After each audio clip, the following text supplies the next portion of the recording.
آج ہم ایک ایسے سفر پر بات کر رہے ہیں جو تاریخ میں ایک خاص اہمیت رکھتا ہے۔ پیغمبر اسلام صلی اللہ علیہ وسلم کا محض 12 سال کی عمر میں پہلا شام کا تجارتی سفر۔ یہ تقریباً 582 عیسوی کا واقعہ ہے۔ جی ہاں، اور یہ صرف ایک عام تجارتی سفر نہیں تھا۔ آج ہم ذرا گہرائی میں جا کر دیکھیں گے، مستند روایات کی روشنی میں، جیسے سیرت ابن ہشام، ترمذی اور الرحیق المختوم وغیرہ سے، کہ اس سفر میں کیا خاص تھا۔ خاص کیا تھا؟ مطلب ایک بچہ اپنے چچا کے ساتھ سفر پر جا رہا ہے، اس میں کیا؟ اصل میں اس سفر میں نبوت کی کچھ ابتدائی نشانیاں ظاہر ہوئیں، اور یہ اس وقت کے عالمی حالات کے تناظر میں بھی بہت اہم ہے۔ ہم کوشش کریں گے کہ ان پہلوؤں کو سمجھیں۔ ٹھیک ہے، تو شروع کرتے ہیں مکہ سے۔ عمر صرف 12 سال، اور چچا ابو طالب جو آپ سے شدید محبت کرتے تھے، وہ آپ کو ساتھ لے جا رہے ہیں۔ جی، حالانکہ شاید مالی طور پر وہ اتنے مستحکم نہ بھی ہوں، لیکن وہ آپ کو ساتھ لے گئے۔ یہ آپ کا مکہ سے باہر پہلا بڑا سفر تھا۔ اور پھر راستے میں وہ مشہور واقعہ پیش آتا ہے، بسرا کے قریب تھے بحیرہ۔ ان کا ایک گرجا یا خانقاہ تھی۔ بحیرہ راہب، ان کا کیا کردار تھا اس میں؟ دیکھیں، روایات کہتی ہیں کہ بحیرہ عام طور پر قافلوں سے ملتے جلتے نہیں تھے، لیکن اس بار وہ باہر آئیں۔ کیوں؟ کیونکہ انہوں نے کچھ نشانیاں دیکھیں۔ نشانیاں؟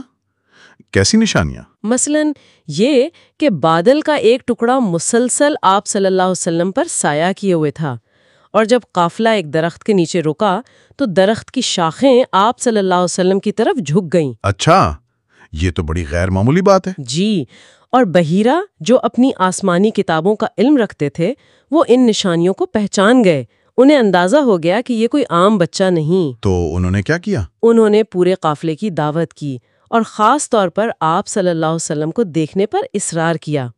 انہوں نے آپ صلی اللہ علیہ وسلم سے کچھ سوالات کیے، آپ کے سونے جاگنے کے انداز، آپ کی عادات کے بارے میں پوچھا۔ اور پھر سب سے اہم، انہوں نے آپ صلی اللہ علیہ وآلہ وسلم کی پیٹھ پر کندھوں کے درمیان مہر نبوت دیکھی، جس کا ذکر ان کی کتابوں میں آخری نبی کی نشانی کے طور پر موجود تھا۔ مہر نبوت، تو اس سے ان کو یقین ہو گیا؟ جی بالکل، ان کا شک یقین میں بدل گیا۔ انہیں سمجھ آ گیا کہ یہ وہی نبی ہیں جن کا انتظار تھا۔ یہ تو ایک طرح سے غیبی تصدیق تھی، وہ بھی ایک اہل کتاب عالم کے ذریعے۔ صحیح، لیکن بات یہی ختم نہیں ہوئی۔ بحیرہ نے فوراً خطرے کو محسوس کیا۔ خطرہ؟ کیسا خطرہ؟ انہوں نے ابو طالب کو الگ لے جا کر سمجھایا اور خبردار کیا کہ اس بچے کو آگے شام، خاص طور پر یہودیوں کے علاقے میں مت لے جائیں۔ کیوں؟ کیا وجہ بتائی؟ انہیں ڈر تھا کہ اگر یہودیوں نے بھی یہ نشانیاں پہچان لیں تو وہ آپ صلی اللہ علیہ وآلہ وسلم کو نقصان پہنچا سکتے ہیں۔ انہوں نے واضح کہا کہ اس بچے کی بڑی شان ہوگی، یہ رب العالمین کا رسول ہے۔ اوہ، یہ تو بہت سنجیدہ بات تھی۔ جی، اور یہ اس وقت کے حالات کی طرف بھی اشارہ ہے، بائزنطینی اور ساسانی سلطنتوں کے درمیان کشیدگی اور مذہبی گروہوں کے آپسی تعلقات۔ تو ابو طالب نے کیا رد عمل دکھایا؟ ابو طالب نے اس نصیحت کو بہت سنجیدگی سے لیا۔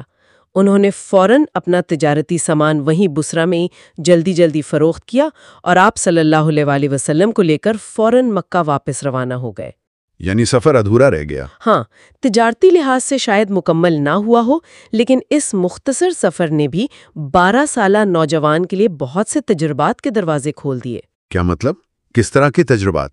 دیکھیں، عملی زندگی کا یہ پہلا سبق تھا۔ تجارت کیسے ہوتی ہے، سفر کی مشکلات کیا ہیں، مختلف لوگوں سے ملنا، دوسرے علاقے دیکھنا، یہ سب سیکھنے کو ملا۔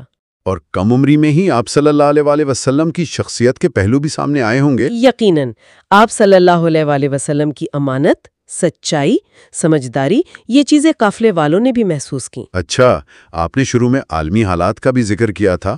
582 عیسوی کے آس پاس دنیا کیسی تھی؟ جی، یہ سمجھنا اہم ہے کہ یہ واقعہ ایک بڑے کینوس پر ہو رہا تھا۔ 2 بڑی طاقتیں تھیں، بازنطینی روم اور ساسانی فارس۔ وہ آپس میں لڑ کر کمزور ہو رہی تھیں۔ اور اتفاق دیکھیں، 582 عیسوی میں ہی بائزنطینی شہنشاہ ٹائبیریس دوم کا انتقال ہوا اور مورس نیا بادشاہ بنا۔ عرب میں قبائلی نظام تھا، مکہ ایک اہم تجارتی مرکز تھا۔ اور مذہبی طور پر عرب میں زیادہ تر بت پرستی تھی، لیکن جیسا کہ بحیرہ کے واقعے سے ظاہر ہے، یہودیت اور عیسائیت کے لوگ بھی تھے جو آخری نبی کی پیشگوئیوں سے واقف تھے۔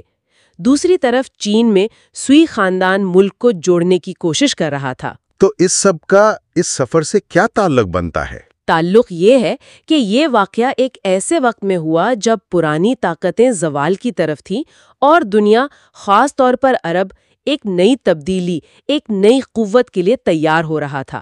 یہ پس منظر اس واقعے کی اہمیت بڑھا دیتا ہے۔ تو خلاصہ یہ ہوا کہ یہ پہلا شامی سفر صرف ایک تجارتی سفر نہیں تھا، یہ نبوت کی ابتدائی نشانیوں کا ظہور تھا، عملی تربیت کا موقع تھا اور عالمی منظرنامے سے ایک طرح کی شناسائی تھی۔ بالکل، اور بحیرہ راہب کا کردار اس میں بہت کلیدی ہے۔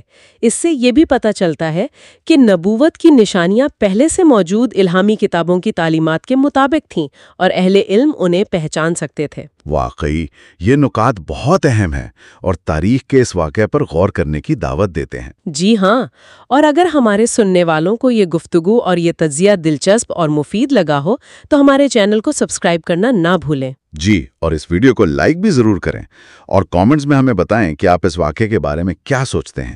آپ کی رائے ہمارے لیے اہم ہے۔ ہمیں آپ کے تاثرات کا انتظار رہے گا۔ اور آخر میں ایک سوال صرف سوچنے کے لیے، اگر ابو طالب اس دن بحیرہ راہب کی بات نہ مانتے اور قافلے کے ساتھ آگے بڑھ جاتے تو تاریخ کا دائرہ کیا ہوتا؟ یہ واقعی ایک گہری سوچ ہے کہ کیسے ایک فرد کا ایک بروقت فیصلہ مستقبل کی تشکیل کر سکتا ہے۔